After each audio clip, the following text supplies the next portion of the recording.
السلام عليكم ورحمة الله وبركاته. نحمده ونصلي ونسلم على رسوله الكريم. أما بعد، فأعوذ بالله من الشيطان الرجيم ببركات بسم الله الرحمن الرحيم.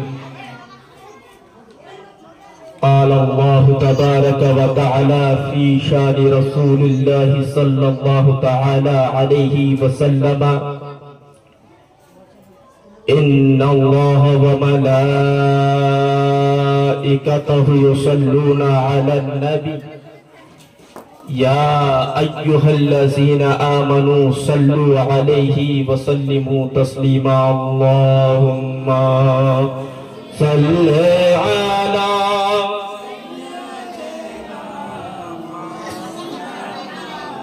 محمد وعلى آل سيدنا وعلى آل سيدنا.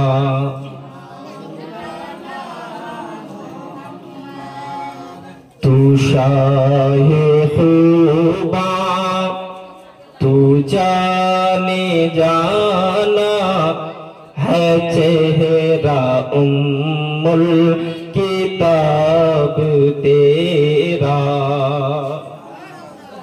تو شاہ خوبا تو جانے جانا ہے چہرہ ام الکتاب تیرا.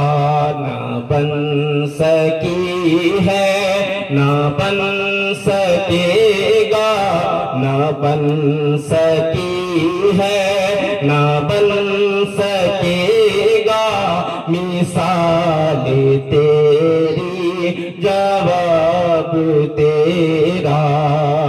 বলছেন তুমি রূপের রাত, তুমি জানের জান, তোমার চেহারা ইয়াসিন কুরআন.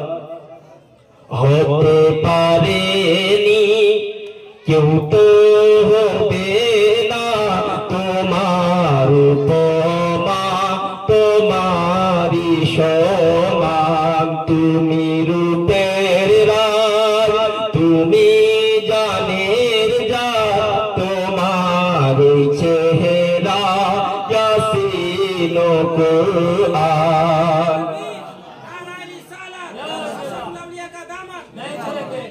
তুমি রূপের রাত, তুমি জানের জান, তোমার চেহারা ইয়াসিন কুরআন. হতে পারেনি কেউ তো হবে না তোমার উপমা, তোমারই সমান. তুমি রূপের রাত, তু শাহে খুবা, তু জানে জানা ہے چہرہ ام الکتاب تیرا. نہ بن سکی ہے نہ بن سکے گا مثال تیری جواب تیرا. আল্লাহ পাক আল্লাহ তাআলা দুনিয়াতে এতগুলো সৃষ্টি তৈরি করেছেন, এতগুলো নিয়ামত দান করেছেন, কিন্তু আল্লাহ পাক তার প্রিয় হাবিবকে এত সুন্দর করে তৈরি করেছেন। কবি বলছেন না বন সকি হ্যায় না বন সকেগা মিসাল তেরি জবাব তেরা। কবি বলতে চাই, তুমি আসমান সৃষ্টি করেছো, জমিন সৃষ্টি করেছো, লৌহ কলম সৃষ্টি করেছো, চন্দ্র সৃষ্টি করেছো, নক্ষত্র সৃষ্টি করেছো। আল্লাহ তুমি আমাদেরকে শোনার জন্য কান দিয়েছো, বলার জন্য জবান দিয়েছো, ধরার জন্য হাত দিয়েছো, চলার জন্য পা দিয়েছো। কিন্তু আল্লাহ তুমি তোমার মাহবুবকে এত সুন্দর করে তৈরি করেছো, এমন সৃষ্টি আর হয়তো তুমি সৃষ্টি করবে না।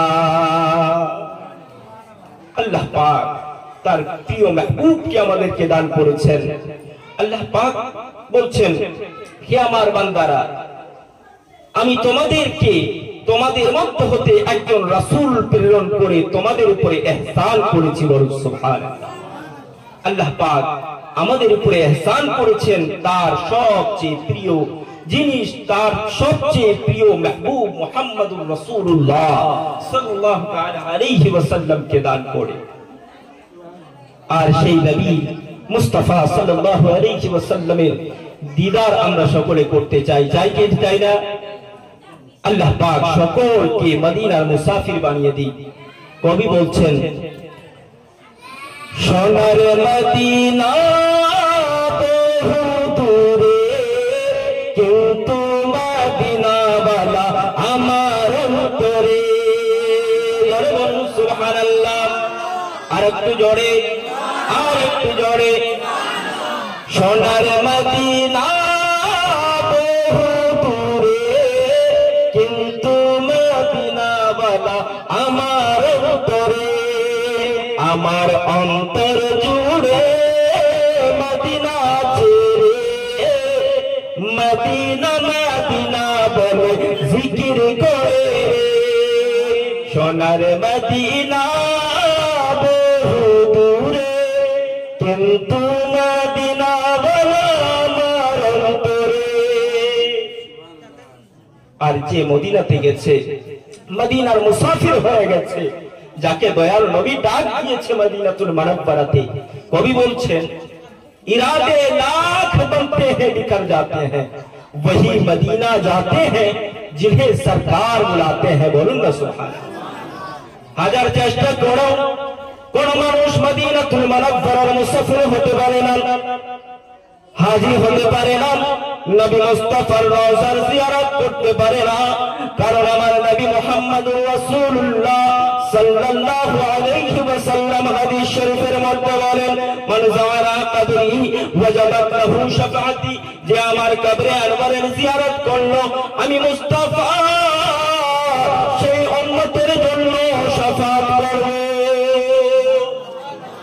যে নবীর মুস্তাফার রওজার জিয়ারত করলো, আমি আল্লাহর রহমতে বারবার মদিনাতুল মুনাওয়ারাতে গেছি, মক্কাতুল মুকাররমাতে গেছি, তাওয়াফ করলাম, সাই করলাম, আপনার উমরার যা কিছু করার করে নিলাম, কিন্তু আমার মন বলছে, এই ভাই তুমি মক্কাতে এই কাবা ঘরে তাওয়াফ করছো, এই কাবা ঘরে কি আছে?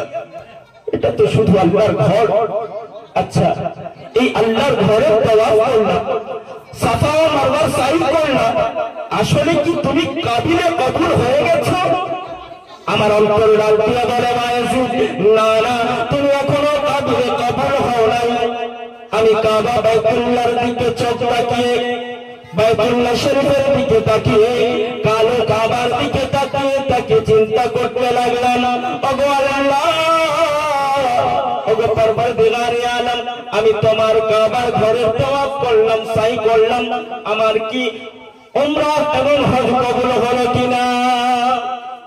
আমার অন্তর থেকে একটা ডাক আসলো, এই ভাই, যেই নবীরা আসলে আল্লাহ আসমান সৃষ্টি করতো না, যেই নবীরা আসলে এই জমিন সৃষ্টি হতো না, যেই নবীরা আসলে চন্দ্র সূর্য নক্ষত্রকে আল্লাহ সৃষ্টি করতো না, যেই নবীরা আসলে আমি আপনি সৃষ্টি হতাম না, এই ভাই তুমি সৃষ্টি হতো না, তোমার বাবা, তোমার দাদু, তোমার 14 খানদান সৃষ্টি হতো না, তুমি কি করে ভাবলে সেই নবীর দরবার ছাড়া তোমার হজ কবুল হবে, তোমার উমরা কবুল হবে?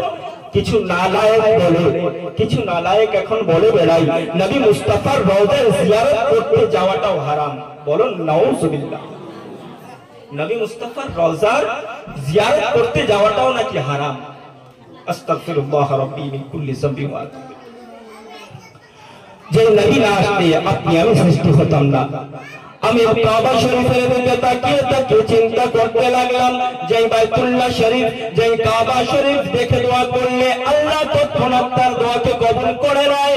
আমি চিন্তা করতে লাগলাম, আল্লাহ তুমি আমাকে সুরাহা দিয়ে দাও, আমার উমরা, আমার হজ, আমার তওয়াফ ও সাই কবুল হবে কিভাবে? আমার ব্রেন ডাক দিয়ে বলতে লাগলো, আরে বায়াজিদ, তুমি কি কোনোদিন রাস্তা পথ চলাচল করোনি? তুমি রাস্তায় চলোনি? এখান থেকে রায়গঞ্জে গিয়ে আপনি যদি মালদায় যেতে চান আর আপনার বালুরঘাটের রাস্তা ধরেন, মালদায় পৌঁছাবেন? একটু জোরে পৌঁছাবেন না। তাহলে রাস্তা আমাদেরকে কোনটাতে যেতে হবে? মালদার রাস্তাতে। এবার আপনি যখন রায়গঞ্জের 3 মাথায় যাবেন, আপনাকে বোর্ডে লেখা থাকবে, টিক চিহ্ন দেওয়া থাকবে কোন দিকে? মালদার দিকে যেই দিকে টিক দেওয়া আছে সেই দিকে। আপনি অন্য রাস্তা ধরলে গন্তব্যস্থলে পৌঁছতে পারবেন না। সুতরাং আপনাকে মালদার রাস্তা ধরতে হবে। বাইতুল্লাহ শরীফ, কালো কাবা, আল্লাহর ঘর আমাকে ডাক দিয়া বলে, ও বায়াজিদ, তুমি যদি গন্তব্যস্থলে পৌঁছতে চাও, তুমি যদি কামিয়াব হতে চাও, তুমি যদি সাফল্য পেতে চাও, দেখো কাবা শরীফের দিকে দেখো, কালো ঘরের দিকে দেখো, একটা মিজাবে রহমত তুমি একটা টিক চিহ্ন আমি আল্লাহ দিয়ে রেখেছি। একটা মিজাবে রহমত আছে। উপরে যখন বৃষ্টি হয় আর বৃষ্টির পানিটা যেই দিক দিয়ে পড়ে মিজাবে রহমত বলা হয়, ওখানে হাতিম শরীফ আছে। কাবা শরীফের একটা অংশ। দয়ার নবী উম্মতদের কত মায়া করতেন, মায়ার নবী আমার, যে একটা জায়গা অংশ বাইরে রেখে দিয়েছেন, যে আমার উম্মতেরা কাবা ঘরের ভিতরে ঢুকতে তো পারবে না, কিন্তু হাতিমে যদি কেউ নামাজ আদায় করে নাই, কাবা শরীফের ভিতরে নামাজ পড়া বলুন সুবহান। সেই জায়গায় মিজাবে রহমত, সেই মিজাবে রহমতের মুখটা আছে মদিনাতুল মুনাওয়ারার দিকে, বলুন না সুবহানাল্লাহ। আমি বুঝে গেলাম আমাকে মদিনাতুল মুনাওয়ারাতেই যেতে হবে। কবি বলছেন, আমার মরণ আসবে কখন কেউ তো জানে না, আমার মরণ আসবে কখন কেউ তো জানে না, আমি মরে গেলে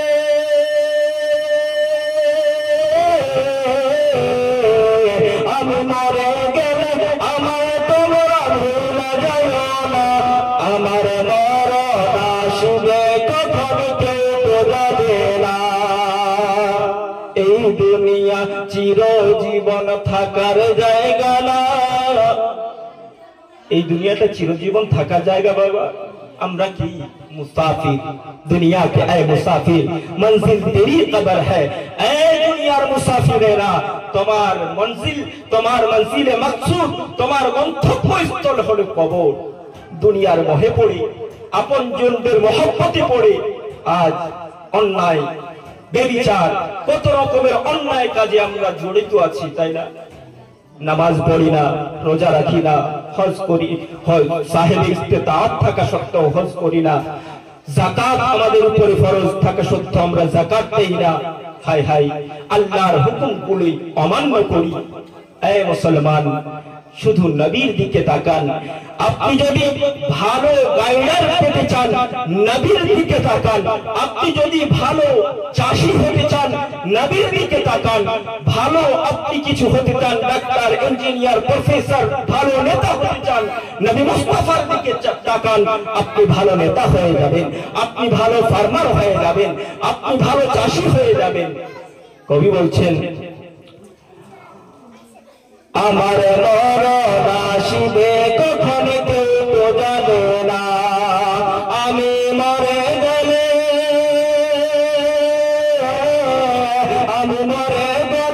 আমায় তোমরা ভুলে যাও না, আমার মরণ আসবে কখন কেউ তো জানে না। এই দুনিয়া চিরজীবন থাকার জায়গা না, অন্ধকার কবর যে তোমার আসল ঠিকানা। এই দুনিয়া চিরজীবন থাকার জায়গা না, অন্ধকার কবর যে তোমার আসল ঠিকানা। সবাই রেখে তোমায় চলে যাবে, সঙ্গী হবে না, সবাই রেখে তোমায় চলে যাবে, সঙ্গী হবে না। আমার মরণ জানে না। আমি মরে গেলে, আমি মরে গেলে আমায় তোমরা ভুলা যাইও না। আমার মরণ আসিবে কখন কেউ তো জানে না। আর কবি বলছেন, তোমার আমার কে আপন একটু ভাবো না। তোমার আমার কে আপন একটু ভাবো না। যিনি আপন তিনি আছেন সোনার মদিনা। দয়াল নবী, প্রকৃত আপন হচ্ছে আমার নবী মুস্তাফা সাল্লাল্লাহু আলাইহি ওয়াসাল্লাম। নবী আমার বলেন, লা ইউমিনু আহাদুকুম হাত্তা আকুনা আহাব্বা ইলাইহি মিন ওয়ালিদিহি ওয়া ওয়ালাদিহি ওয়ান নাসি আজমাইন। অতক্ষণ পর্যন্ত কোন ব্যক্তি মুমিন হতে পারে না কতক্ষণ পর্যন্ত নামাজ পড়লেন মুমিন নয়, রোজা রাখলেন মুমিন নয়, হজ করলেন মুমিন নয়, যাকাত দিলেন মুমিন নয়। মুমিন হতে গেলে নবীর ফরমান শুনুন। নবী আমার বলেন, কেউ যদি প্রকৃত মুমিন হতে চায়, নিজের মায়ের চেয়ে, নিজের বাবার চেয়ে, নিজের ছেলের চেয়ে, নিজের আত্মীয় স্বজনের চেয়ে, নিজের আপনজনের চেয়ে, নিজের ধন সম্পদ চেয়ে আমি নবী মুস্তাফাকে সবচেয়ে বেশি ভালোবাসতে হবে। সবচেয়ে বেশি নবী মুস্তাফাকে ভালোবাসতে হবে, তবেই প্রকৃত মুমিন। তোমার আমার কে আপন একটু ভাবো না। যিনি তোমার আপন জগৎ সোনার মদিনা। যিনি তোমার আপন সোনার মদিনা। সেই নবীজির দিদার পেতে, সেই নবীজির দিদার পেতে তোমরা যাও না। আমার মরণ আসিবে কখন কেউ তো জানে না। আমি মরে গেলে, আমি মরে গেলে আমায় তোমরা ভুলা যাইও না। আমার মরণ আসিবে কখন কেউ তো জানে না। আশা করছি এই কয়েকটি ছন্দ আপনাদের হৃদয়ে আঘাত হানবে, আর নবী মুস্তাফার জন্য আপনাদের প্রেম বেড়ে যাবে ইনশাআল্লাহ। কবি বলছেন, কবর মাঝে মা বাবাকে দেখা যাবে না। মা বাবাকে দেখা যাবে? একটা হৃদয়ের টুকরা, কলিজার টুকরা যদি মারা যায়, একটা ছোট্ট শিশু যদি মারা যায়, তাহলে এত আদর করেন যে আপনার জীবন দিতেও প্রস্তুত, কিন্তু সেই ছেলেটা মারা যাওয়ার পর আপনি কি তার কবরে যেতে চাইবেন? চাইব না। কবর মাঝে মা বাবাকে দেখা যাবে না। দেখে বোঝাতে তিনি হলেন শাহে মদিনা। কবর মাঝে মা বাবাকে দেখা যাবে না। দেখে বোঝাতে তিনি হলেন শাহে মদিনা। কবরে যখন রাখা হবে তখন আল্লাহ পাক, আল্লাহ তাআলার পক্ষ থেকে দুইজন ফেরেশতা আসবে। একজনের নাম হলো মুনকির, একজন নাকির। দুইজনকে একত্রিতভাবে নাকিরাইন বলা হয়। তারা কি প্রশ্ন করবে? মান রব্বুকা, তোমার রবকে, তোমার প্রভুকে। মুমিন বান্দা বলবেন রব্বি আল্লাহ। আরেকটি প্রশ্ন করা হবে, মা দীনুকা, তোমার দ্বীন কি, তোমার ধর্ম কি? মুমিন বান্দা বলবে দ্বীনুল ইসলাম। আর তৃতীয় প্রশ্ন করা হবে, মা কুনতা তাকুলু ফি হাজার রাসূল, এই ব্যক্তিটির সম্বন্ধে তুমি কি বলতে? তাকুলু, তুমি কি বলতে এই ব্যক্তিটির সম্বন্ধে? আল্লাহর কাছে জিজ্ঞাসা করো, মনে মনে ভাবুন, আমি তো আল্লাহর পূজা করি, আল্লাহর উপাসনা করি, আল্লাহর ইবাদত করি। প্রশ্ন একটাই হওয়া উচিত কি, যে মান রব্বুকা, তোমার রবকে। কিন্তু দ্বিতীয় প্রশ্ন হচ্ছে, হতে পারে আল্লাহকে মানে হিন্দুরাও, আল্লাহকে মানে বৌদ্ধরাও, আল্লাহকে মানে অন্যান্য ধর্ম অবলম্বীরাও, কিন্তু যদি প্রকৃত একজন মুসলমান হয় তাহলে দ্বিতীয় প্রশ্ন হবে, মা দিনুকা, তোমার দিন কি, তোমার ধর্ম কি, তোমার ধর্ম কি? আচ্ছা, আল্লাহকে মেনে নিলাম, ধর্মকে মেনে নিলাম, এই ধর্মের মধ্যে নামাজ আছে, রোজা আছে, হজ আছে, যাকাত আছে, সবকিছু নেক কাজ আছে না ইসলামের মধ্যে? কিন্তু তারপরে তৃতীয় প্রশ্ন করা হচ্ছে, মা কুনতা তাকুলু ফি হাযার রাজুল, তুমি দুনিয়াতে এই ব্যক্তি সম্বন্ধে কি বলতে? একে মাটির মানুষ বলতে, মরে মাটির সাথে মিশে গেছে, নাউযুবিল্লাহ, এটা বলতে, নবীকে নিজের বড় ভাইয়ের মতো বলতে, কি বলতে? মানে বোঝা গেল এখান থেকে ওই ওয়াহাবি, দেওবন্দি, কাদিয়ানী, রাফিজি যারা আছে তাদের থেকে পরিষ্কারভাবে পরিচয় করবার জন্য, আহলে সুন্নাত ওয়াল জামাতের পরীক্ষা নেওয়ার জন্য এই তৃতীয় প্রশ্ন, মা কুনতা তাকুলু ফি হাযা আসছে। কি বলছে? কি কাজে? হ্যাঁ,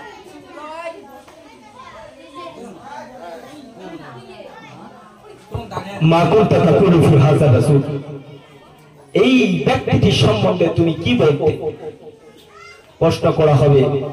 আচ্ছা, দুইটা শব্দ আমি একটু স্লো করে দিচ্ছি, দুইটা শব্দ, একটা জালিকা, জালিকা মানে ওই, আর হাজা মানে এই। আমি যদি বলি হযরত কিবলা এইখানে বসে আছেন, ওই বাবাজি আমার ওইখানে বসে আছেন, ওই থেকে দূরে বোঝায়, এই থেকে কাছে বোঝায়, সামনে বোঝায়, ওই থেকে আপনার যেখানে জালসার প্রোগ্রাম হচ্ছে ওই জায়গাটাও বোঝাতে পারে, তাই না? ওই জায়গাটা দেখতে পাচ্ছেন, এখান থেকে দেখা যায় না। আর যদি আমি এখানে বলি এই, তাহলে দেখা জরুরি, তাই না? এখানে মা কুনতা তাকুলু ফি হাযা মানে এই ব্যক্তিটির কথা বলা হচ্ছে, অর্থাৎ দয়ার নবী, মায়ার নবী আমার সমস্ত মুমিন মুসলমানের কবরের মধ্যে হাজির হয়ে যাবে। এই জন্যই তো আমার আপনার সরকার আলা হযরত মুজাদ্দিদ দ্বীন মিল্লাত ইমামে ইশক মুহাব্বত ইমাম আহমদ রিজা খান নব্বরাল্লাহু মারকাদাহু বলেন, আমার কবরটাকে এতটা নিচু করে দাও যেন আমি দাঁড়িয়ে দাঁড়িয়ে আমার নবী মুস্তাফাকে সালাম জানাতে পারি। আমার আশিকেরা, এই আমার মুরিদেরা, এই আমার ভক্তরা, আমি যখন এই দুনিয়া থেকে বিদায় হয়ে যাব, আমার কবরটা এমনিতে যতখানি করা হয় তার চেয়ে বেশি এতটা খনন করো, যাতে করে আমার নবী মুস্তাফাকে যখন হাজির করা হবে, নবী মুস্তাফা যখন তাশরীফ নিয়ে আসবেন, যখন বলা হবে মা কুনতা তাকুলু ফি হাযার রাসূল, তখন যেন আমি ইমাম আহমদ রিজা খান দাঁড়িয়ে যেতে পারি আর বলতে পারি, মুস্তাফা জানে রহমত তেরা হো সালাম, শমে বজনে হিদায়াত তেরা হো সালাম। নবী মুস্তাফার প্রতি যেন সালামটা দাঁড়িয়ে দাঁড়িয়ে জানাতে পারি। আমরা বড় খুশনসিব, যারা নবীকে মাটির বলেছিল তারা বলবে এটা তো নবী, মাটির নবী, তো বলবে না? কি বলবে? তারা চিনতে পারবে না। আর আশিকে রাসূল সেই দিন কবরের মধ্যে নবী মুস্তাফা সাল্লাল্লাহু তাআলা আলাইহি ওয়াসাল্লামের প্রতি দরুদ সালাম পড়বে আর বলবে, হাযা মুহাম্মাদুর রাসূলুল্লাহ সাল্লাল্লাহু তাআলা আলাইহি ওয়াসাল্লাম, এই ব্যক্তিটি হচ্ছে আল্লাহর প্রিয় রাসূল মুহাম্মদুর রাসূলুল্লাহ সাল্লাল্লাহু তাআলা আলাইহি ওয়াসাল্লাম। কবর মাঝে মা বাবাকে দেখা যাবে না, কবর মাঝে মা বাবাকে দেখা যাবে না, দেখে বোঝাতে তিনি হলেন শাহে মদিনা। ও ভাই বুঝব তখন নবী বিনে আপন কেহ না, ও ভাই বুঝব তখন নবী বিনে আপন কেহ না, কখন কেউ তো জানে না, আমার মরণ আসবে কখন কেউ তো জানে না। নবী মুস্তাফার রওজা পাকের যেই নবী মুস্তাফার রওজাটা যেই জায়গাতে আছে, সেখান থেকে নবী মুস্তাফা যেই জায়গাতে মিম্বার শরীফে দাঁড়িয়ে খুতবা দিতেন মসজিদে নববীতে, নবী মুস্তাফা আমার বলেন মিরিয়াজুল জান্নাত, এই জায়গাটা এই অংশটা হলো জান্নাতের অংশ। এই জান্নাতের অংশতে কেউ যদি 2 রাকাত নামাজ আদায় করে আমার কবরের জিয়ারত করে, আমি নবী মুস্তাফা সাল্লাল্লাহু তাআলা আলাইহি ওয়াসাল্লামের প্রতি ওয়াজিব হয়ে যায় সেই উম্মতের জন্য শাফাআত করা। বলেন সুবহানাল্লাহ। একজন আশিকে রাসূল একটা ঘটনা বয়ান করছেন। হিন্দুস্তানের জমিনে কিছু হাজিরা হজ করতে গেছেন, আর হজ করতে যাওয়ার পরে সেই জায়গাতে দেখে একটা ছোট্ট বালক, এই যে এরকম একটা বালক কি করছে, হাজিরা যখন খাবার খাচ্ছে, খাবারগুলো ফেলে দিচ্ছে, সেগুলোকে কুড়িয়ে কুড়িয়ে মুখে তুলছে আর খাচ্ছে। একদিন দেখলো, 2 দিন দেখলো, 3 দিন দেখলো, হৃদয় বিদারক বড় কষ্টের ঘটনা। ছোট্ট বাচ্চাটি মদিনাতুল মুনাওয়ারার বাসিন্দা, সেখানে ওগুলোকে তুলছে আর খাচ্ছে। 3 দিন পর এই হিন্দুস্তানের হাজিরা গিয়ে বলছে, বাবা তুমি এগুলো কেন খাচ্ছ, আসো আমাদের খিমাতে আসো। বহু পুরাতন ঘটনা, যখন তাঁবুতে মানুষেরা থাকতো, এখন তো হোটেল হয়ে গেছে, এসি হয়ে গেছে, ভিআইপি সব, তখন তাঁবুতে থাকতে হতো। তারা বললেন চলো বাবা আমাদের সাথে চলো, সেখানে গিয়ে তুমি আমাদের সাথে খাওয়া দাওয়া করো। সেই বাচ্চাটি বলেছিল, ও হাজী বাবা শোনো শোনো, আমরা মদিনার বাসিন্দা, মেহমান নওয়াজি করতে জানি, মেহমানের খেতে জানি না। আপনি মদিনাতুল মুনাওয়ারাতে মেহমান হয়ে এসেছেন নবী মুস্তাফার, আমরা আপনার কিছু খেতে পারি না। হাজিরা জিজ্ঞেস করলো, বাবু তোমার বাবা মা নেই? বলে বাবা মারা গেছে, মা আছে, একা একা কিভাবে থাকবে, অর্থের খুব প্রয়োজন, মা একাই সংসার চালাতে পারে না। বাবা হাজী, ওই মা আমার অন্য স্বামী গ্রহণ করেছে, আমি এতিম, পরের বাড়িতে থাকাও সম্ভব হয় না, তাই আমি এভাবেই মদিনাতুল মুনাওয়ারাতে নবী মুস্তাফার দরজার সামনে আসি, আর নবী মুস্তাফার নিগাহ হয়ে যায়, আমি কিছু কুড়িয়ে খেতে পাই। বলুন না সেই সময় সেই হাজিরা কি কষ্ট পেয়েছিল। হাজী সাহেবেরা বলেছিল, বাবু তুমি যদি চাও আমরা তোমাকে আমাদের হিন্দুস্তানে নিয়ে যাব, সেখানে নিয়ে গিয়ে তোমাকে লেখাপড়া করাবো, তোমার দায়ভার নেব। সেই বাচ্চাটি বলেছিল, বাবা যদি আমার আম্মা হুকুম দিয়ে দেয় আমি কিন্তু চলে যাব। সেই বাচ্চাটি মায়ের কাছে গিয়ে বলল, মা হিন্দুস্তানের হাজিরা আমাকে নিয়ে যেতে চায়, তুমি যদি অনুমতি দিয়ে দাও আমি চলে যাব। মা বলল, বাবা রে, তোমার মুখে আহার দেওয়ার মতো ক্ষমতা আমার নেই, বড় কষ্টে তোমার জীবন কাটছে, তুমি যদি পারো তাদের সাথে চলে যাও, তোমার জীবনটা ভালোভাবে কাটবে, এতেই আমার দুঃখিনী মায়ের অন্তরটা শীতল হয়ে যাবে। এবার সেই বাচ্চাটি এসে বলে, বাবা বাবা রে, ও হাজী বাবা, আমার মায়ের অনুমতি পেয়েছি, আপনি যদি আমাকে হিন্দুস্তানে নিয়ে যান আমি যেতে রাজি আছি। হাজী সাহেবেরা এবার যাওয়ার বিদায়ের দিনে সেখান থেকে যখন বিদায় সময়ে চলে আসছেন, সেই মুহূর্তে ওই বাচ্চাটির হাত ধরে হাজী সাহেবেরা নিয়ে চলে যাচ্ছেন। হাজীদের হাত থেকে টেনে ধরে বলছে, বাবা হাজী আপনি আমাকে কোথায় নিয়ে যান? বলে হিন্দুস্তানে। বাবা বলে, বাবা গো আমার একটা প্রশ্ন আছে, আচ্ছা হিন্দুস্তানে কি এই নবী মুস্তাফার গম্বদে সবুজ গম্বদ আছে, নবী মুস্তাফার দরবার আছে, সোনালী জালি মোবারক আছে, সেখানে কি জান্নাতুল বাকি কবরস্থান আছে, যেখানে মা ফাতেমাতুল জাহরা রাদিয়াল্লাহু তাআলা আনহা আছে, যেখানে হযরত ইমাম হাসান আছে, যেখানে 10,000 সাহাবায়ে কেরাম আছে, সেখানে কি হিন্দুস্তানে আমি এগুলো পাবো? সেই হাজিরা বলেছিল, ও বালক, তুমি বড়ই ভোলা, কারণ যদি নবী মুস্তাফার রওজা হিন্দুস্তানের জমিনে থাকতো, আমরা এত কষ্ট করে আরবের মরুভূমিতে আসতাম না। না বাবা, সেখানে কিন্তু তোমার এই গুম্বাদে খাজরা নেই, সোনালী জালি নেই, আপনার জান্নাতুল বাকি নেই, সেখানে হযরতে মা ফাতেমার কবর নেই, সেখানে হযরতে ইমামে হাসানের কবর নেই, সেখানে হযরতে উসমানে গনির কবর নেই। বাবারে, তুমি যদি ওখানে এগুলো পেতে চাও তাহলে কখনোই পাবা না, এটা অসম্ভব। সেই বাচ্চাটি হাজির হাত থেকে নিজের হাত ছুটিয়ে নিয়ে সেখান থেকে দূরে চলে গেলেন আর বললেন,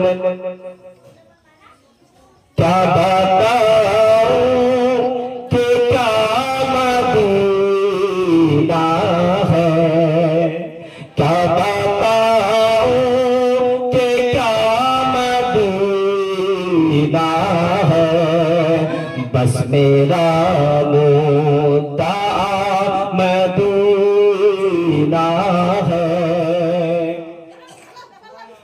दुनिया वाले तो दर्द देते हैं, दुनिया वाले तो दर्द देते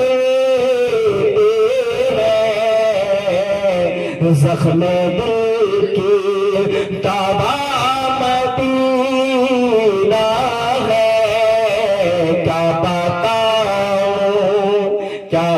বাচ্চাটি বলছে যে কি বলবো, মদিনাটা কি জিনিস, ক্যা বাতাও কে ক্যা মদিনা হ্যায়, বস মেরা মুদ্দা মদিনা হ্যায়, উঠ কে যাও কাহা মদিনে সে।